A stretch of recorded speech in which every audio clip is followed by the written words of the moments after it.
I si poguessin canviar una vàlvula del cor sense obrir el pit? Avui us venim a parlar del reemplaçament de la vàlvula aòrtica transcatèter, una tècnica meravellosa dins la biomedicina.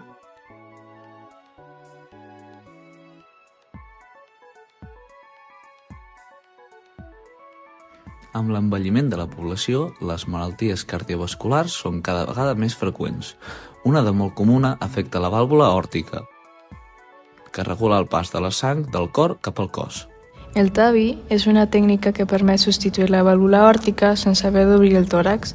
Això fa que sigui una cirurgia molt menys invasora. La pròtesi s'introdueix mitjançant un catèter que pot accedir al cos per diferents vies.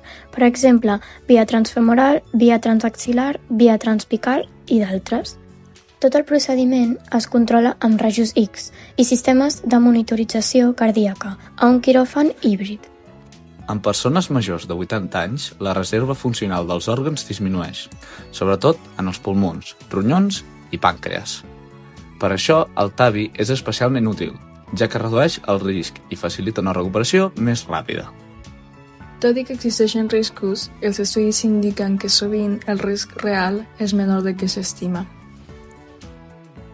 A més, entre el 75 i el 85% dels pacients afirmen que la seva qualitat de vida millora després del procediment. El TAVI és un clar exemple de com la biomedicina pot millorar la vida de les persones. No només tracta una malaltia, sinó que permet mantenir una vida més activa i independent. Així que, si en el teu cas necessites aquesta cirurgia, no hi pensis dues vegades. Serà una de les millors decisions de la teva vida. Anima't, no tinguis por.